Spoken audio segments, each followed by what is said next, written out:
या राक्षस से मैं पिटती रहूं। मेरे साथ बहुत ज्यादा उस इंसान ने, वो शादी के 4 दिन पहले जो उसने गाड़ी की डिमांड की थी, उसके बाद मेरे पापा ने मेरे सामने इमोशनल होकर बोला कि बेटा 4 दिन रह गए, कार्ड बच चुके हैं, सारी चीजें हो चुकी हैं, अगर हम अब शादी को तोड़ेंगे तो बदनामी होगी हमारी, जबकि मैंने मना कर दिया था। उसके बावजूद उस इंसान ने दोबारा शादी के लिए मेरे पापा मान के गाड़ी फॉर्च्यूनर देने के लिए उसको गाड़ी भी दी और सारी चीजें भी दी उसको, मेरे परिवार ने मजबूरन, और फिर भी उसको, उसकी बहन को सब्र नहीं आया। कौन से, मैंने FIR में तो सिर्फ ये लिखवाया है कि उसने गाड़ी एक मांगी। मेरी ननंद ने मेरे पास, मैं बता दूं, मेरी ननंद ने उसने समाज में भी कोई ननंद के लिए गाड़ी नहीं देता अलग से, वो मेरा उसके लिए भी मुझे टॉर्चर करती थी, क्योंकि FIR में मैंने सिर्फ मेरे पति को ज्यादा मेंशन किया था क्योंकि मुझे किसी को बदनाम नहीं करना था, मुझे सिर्फ डाइवोर्स लेना था, सिर्फ इसलिए मैंने बहुत लिमिटेड चीजें उसमें मेंशन की थी। वो मेरे को टॉर्चर करती दिन में। 1.5 महीने मेरी शादी को हो गए थे। 1.5 महीने बाद मैं इतनी परेशान हो चुकी थी, मैं छोड़ के अपना मैं कैंप में चली गई। उसके बाद मैंने उसको ब्लॉक, वो बहुत फोन पर भी टॉर्चर करता था, आके भी टॉर्चर करता था, और आके मैंने उसको ब्लॉक कर दिया। मेरा जब एशियन चैंपियनशिप में खेलने की, मेरा जब गोल्ड मेडल आया तो सबसे पहले वो इंसान एयरपोर्ट पर मिला, लेकिन उसको ये पता कि मैं दुनिया के सामने में कुछ नहीं बोल सकती।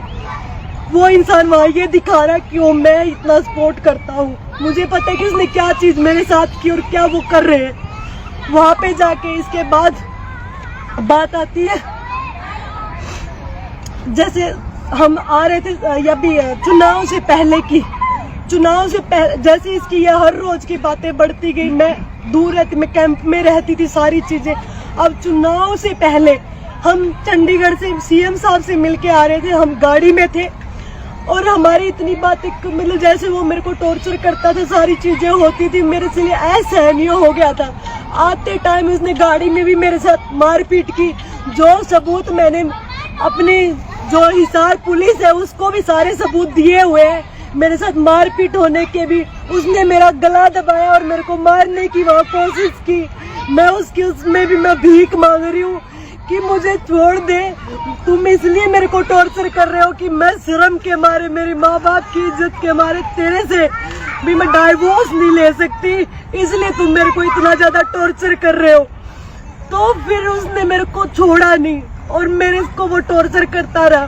फिर उसके बाद जैसे मेरे मामा जी आते, वो एकदम से बातें बदल जाता है और वो फिर मेरे को दबाव बनाता है।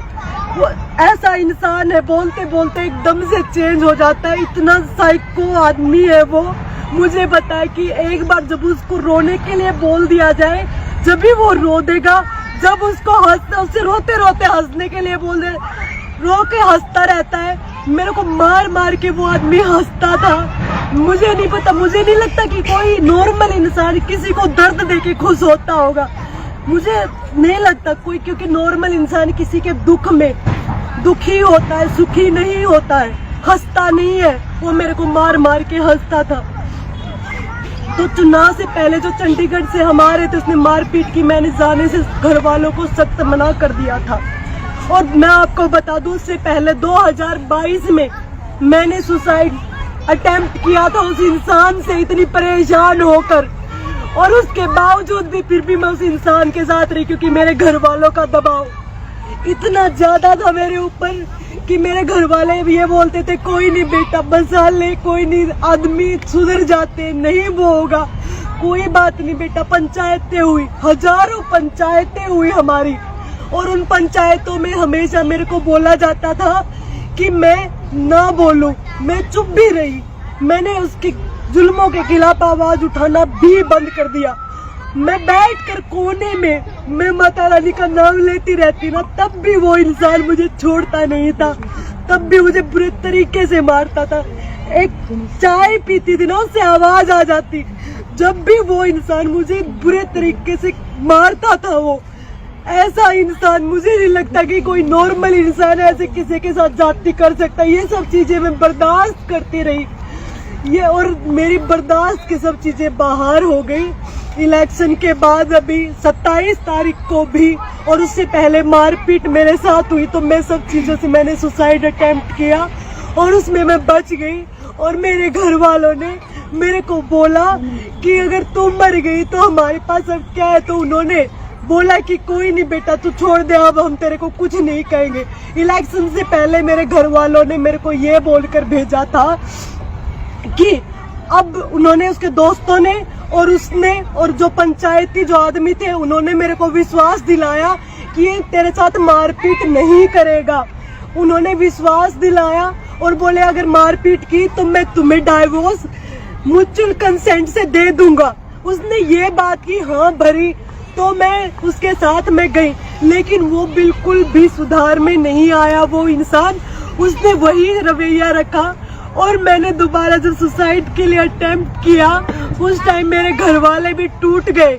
लेकिन मैंने ये चीजें कभी किसी को नहीं बताई, क्योंकि किसको मैं बताऊं, अगर बताऊंगी तो इसमें उसको ये लगता रहा कि ये थाने में जाएगी नहीं, पंचायतें होगी तो पंचायतों में बस तुम ड्रामे करना कि माफी मांग लेना, माफी मांगने के बाद तेरे को बार बार ये भेजते रहेंगे और ये इज्जत के मारे थाने में नहीं जाएंगे।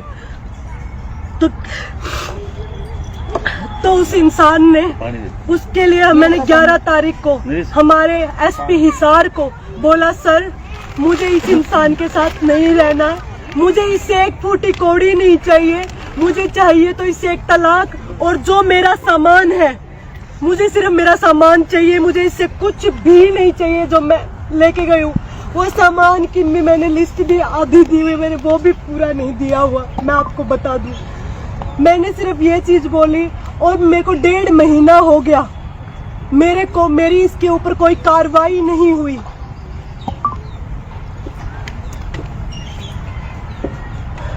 और उसके बावजूद पुलिस ने 15 तारीख को अभी मेरे ऊपर दबाव, मेरे को बताया नहीं कि वहाँ दीपक हुड्डा आने वाला है। दीपक हुड्डा ने प्लान किया, इसमें कुछ उच्च पुलिस अधिकारी शामिल है इस साजिश में। उनके साथ उन्होंने मिलकर मेरे को ये नहीं बताया कि दीपक हुड्डा वहाँ आया हुआ है।